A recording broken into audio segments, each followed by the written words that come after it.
Are Nayak Hindi education में आप सभी का स्वागत है। आज हमारे अध्ययन का विषय है एक प्रसिद्ध कविता जो कवि अशोक चक्रधर द्वारा रचित है, जिसका नाम है इच्छा शक्ति। तो चलिए इसका हम अध्ययन करते हैं और इसकी व्याख्या करते हुए जो प्रश्न आपके एग्ज़ाम में बनते हैं और किस तरह से हम इसका भावार्थ लिखें, इसके संबंध में बात करते हैं। तो चलिए हमारी प्रसिद्ध कविता इच्छा शक्ति। इच्छा शक्ति कविता को पढ़ने से पहले अशोक चक्रधर के बारे में हम जान लेते हैं। अशोक चक्रधर हिंदी साहित्य के बहुत ही प्रसिद्ध साहित्यकार हैं और इनका जन्म 8 फरवरी 1951 में खुजरा उत्तर प्रदेश में हुआ है। इन्हें बहुत सारे पुरस्कार प्राप्त हुए हैं और आज ये विश्व विख्याति प्राप्त प्रसिद्ध कवि हैं और ये व्यंग्यकार माने जाते हैं, जिसके ऊपर मैं रिसर्च कर रही हूँ अभी। ठीक है, तो चलिए हम इनकी प्रमुख कविता का अध्ययन करते हैं। ओ ठोकर तू सोच रही है मैं बैठ जाऊंगी रोकर, भ्रम है तेरा चल दूंगी मैं फौरन तत्पर होकर। ओ पहाड़ कितना भी टूटे हंसले खेल बिगाड़, मैं हूँ मैं हूँ नहीं समझ लेना मुझको खिलवाड़।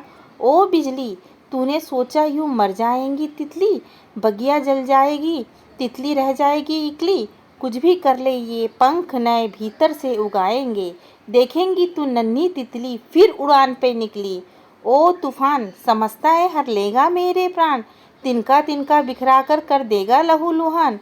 इतना सुन ले कर्म क्षेत्र में जो असली इंसान, उसे डिगाना अपने पद पर नहीं आसान। ओ आंधी तू भी दुष्ट चक्रों की खिचड़ी रांधी, कितना वैभव कितना भैरव नृत्य किया मेरी जिजी विषा बांधी। पर पीड़ा सुख लेने वाली तू भी इतना सुन ले मेरे भी अंदर जीवित है युग के गौतम गांधी। अरे हवा तू भी चाहे तो दिखला अपना जलवा, भोले नन्हे पौधे पर मंडरा बन मन का मलवा।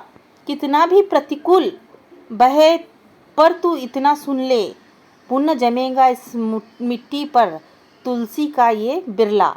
तो देखिए ये जो कविता है हमने पढ़ के सुनाया आपको, इसका भावार्थ नहीं बताया, अभी उसका कोई अर्थ नहीं बताया है, केवल इस कविता को हमने पढ़ के सुनाया। अब इसका क्या भावार्थ निकालता है वो समझाएंगे, इनमें कौन कौन सी पंक्तियाँ आई हैं उनका क्या अर्थ निकलता है, हम ये आपको समझाएंगे। ठीक है, तो बने रहें। देखिए इच्छा शक्ति की जो व्याख्या है वो बता देते हैं कि इसमें बताया है कि एक जो छोटी सी तितली होती है, छोटी सी दिखने में तो छोटी है, पर वो छोटी तितली अपनी कड़ी मेहनत के बल पर सारे संकटों को पार करके अपने लक्ष्य तक पहुंचती है।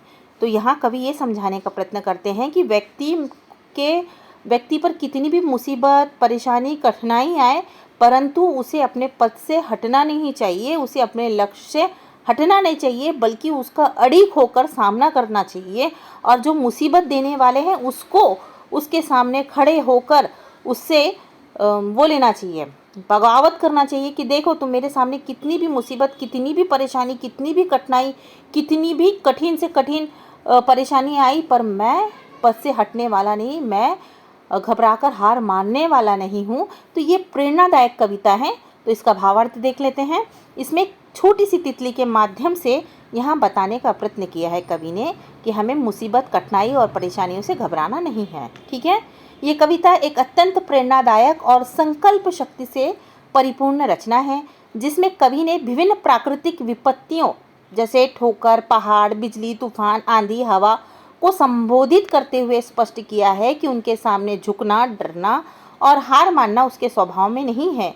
यह विपरीत परिस्थितियों से संघर्ष करने वाली एक सशक्त, आत्मविश्वासी और दृढ़ इच्छा शक्ति वाली महिला का चित्र प्रस्तुत करती है। देखिए ये कविता एक तितली के माध्यम से बताया गया ना, कि देखो क्या बोल रहे हैं यहाँ पे, देखिए ओ ठोकर तू सोच रही है मैं बैठ जाऊंगी रोकर, भ्रम है तेरा चल दूंगी मैं फौरन तत्पर होकर। हाँ, क्या बोल रही है वो ठोकर को, छोटी सी तितली, कि देख तुम मुझे बीच बीच में रुका रही है, बीच बीच में मुझे ठोकर दे रही है और तू ये सोच रही है कि मैं कठिनाई परेशानी से हार मान जाऊंगी और वहीं बैठ जाऊंगी या वहीं हार मान के वापस चली जाऊंगी। तो ये तेरा भ्रम है तेरा चल दूंगी मैं फौरन तत्पर होकर। तू सोच रही है कि तू मुझे ठोकर दे दे के परेशान करेगी, पर ये तेरा भ्रम है, मैं उस ठोकर को भी पार करके आगे बढ़ जाऊंगी, अपने लक्ष्य तक पहुंच जाऊंगी। ठीक है। छोटी सी तितली का मतलब क्या होता है कि यहाँ पे एक छोटा सा व्यक्ति जिसकी कोई पहचान नहीं है, वो बड़े लक्ष्य को प्राप्त करना चाहता है और उसके सामने बहुत सारी विपत्ताएं, बहुत सारी परेशानी आ रही है और वो उसको घड़ी घड़ी परेशान करते कि तू अपने लक्ष्य से भटक जाए और उसको आधे रास्ते में छोड़ के चले जाए।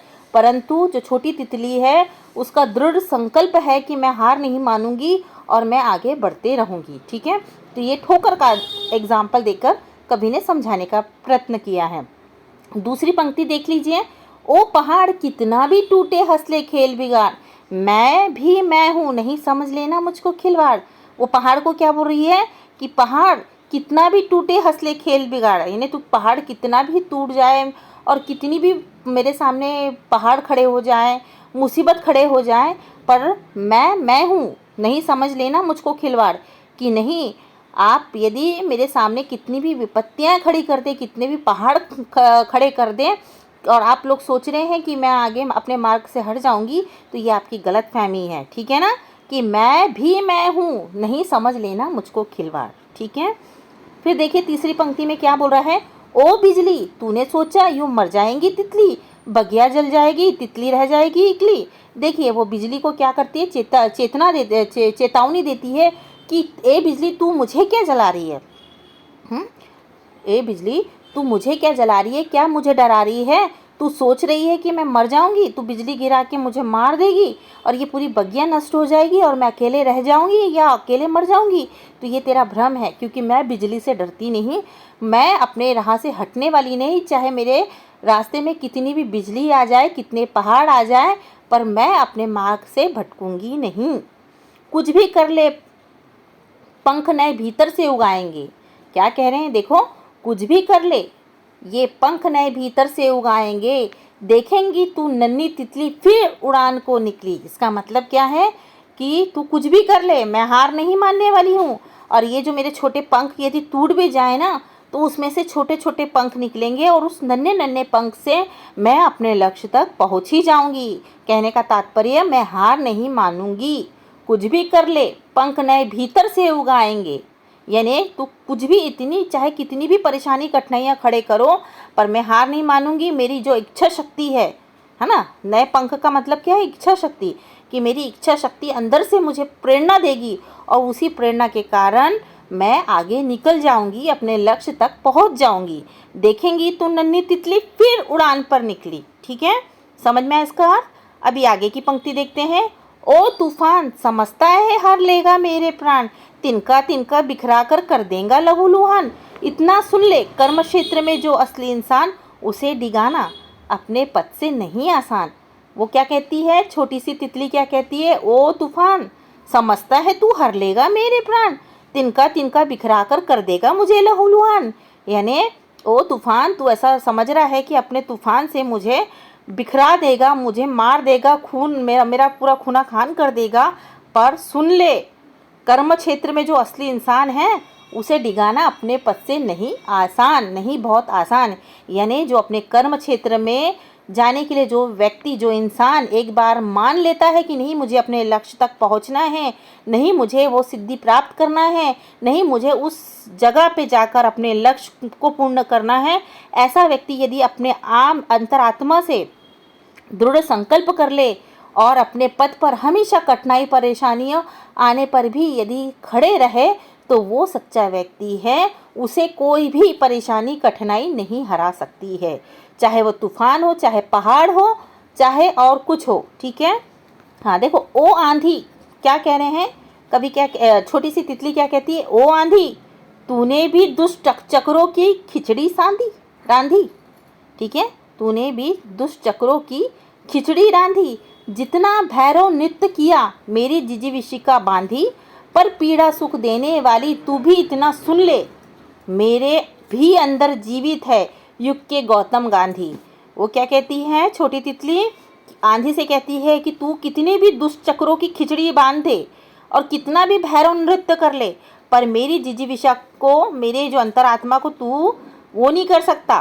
पर पीड़ा के सुख लेने वाली तू भी इतना सुन ले, पर पीड़ा यानी दूसरों की पीड़ा का सुख, दूसरों को परेशानी में देकर जो तुझे खुशी आती है, तू सुन ले इतना कि मेरे भी अंदर है गौतम गांधी, मेरे भी अंदर क्या है कि तू दूसरों का दुख देख के खुश होती है, सुख लेती है। तो तू सुन ले कि मेरे अंदर भी क्या है, युग के गौतम गांधी है, जो हमेशा इस परेशानी कठिनाइयों से क्या करेंगे, संघर्ष करेंगे और विजय प्राप्त करेंगे। तो वो आंधी को क्या कहती है कि ये आंधी, तू चाहे कितने भी षड्यंत्र कर ले, कितने भी षड्यंत्र नचा ले, पर तू मेरी जो आत्मशक्ति है उसको नहीं डिगा पाएगी, उसे नहीं हिला पाएगी। और तू दूसरों को दुख देखकर खुश होती है, तो तू सुन ले कि मेरे अंदर भी क्या है, गौतम गांधी हैं, जो कि संघर्ष में हमेशा अपने पथ पर बने रहेंगे, सही मार्ग पे चलते रहेंगे और अपने लक्ष्य तक पहुंचते रहेंगे। अरे हवा, देखो हवा को क्या कह रही है, अरे हवा तू भी चाहे तो दिखला अपना जलवा, भोले नन्हे पौधे पर मंडरा बनकर मलवा।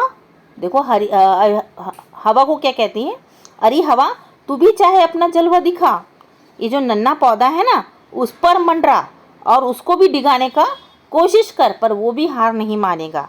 कितनी भी प्रतिकूल बहे पर, देखो कितनी भी प्रतिकूल बहे पर, यानी हवा तू कितना भी जोर लगा ले उस पौधे को नहीं हिला पाएगा। पर इतना तू सुन ले कि पुण्य जमेगा इस मिट्टी पर तुलसी का ये बिरला, यानी तू छोटे से पौधे को समझ के कि मैं ये छोटे से पौधे को इतना हवा दे दूंगी, इतनी तेज हवा दे दूंगी कि वो अपने जड़ से उखड़ के भग जाएगा, गिर जाएगा, हार मान जाएगा। पर ये तेरी गलती है, क्योंकि ये जो छोटा सा पौधा है वो प्रतिकूल परिस्थिति में भी, यानी प्रतिकूल परिस्थिति का मतलब क्या होता है कि विरुद्ध परिस्थिति में भी वो जो छोटा सा पौधा है वो अपनी जड़ों से जुड़ा रहेगा और फिर से वो पौधा बनकर अंकुरित होकर तेरे सामने खड़ा रहेगा। कहने का तात्पर्य ये है कि तुम चाहे कितनी भी मुश्किलें, परेशानी, कठिनाइयाँ खड़े करो, पर ये जो छोटा सा पौधा है वो अपने पद से नहीं हटेगा, अपने लक्ष्य से नहीं हटेगा, सारी कठिनाई परेशानियों को पार करके अपने लक्ष्य तक ज़रूर पहुँचेगा। तो आशा करते हैं कि ये आपको समझ में आया होगा। ये कविता यदि आपको समझ में आई हो तो लाइक, सब्सक्राइब करें और हमें मोटिवेट करें। धन्यवाद।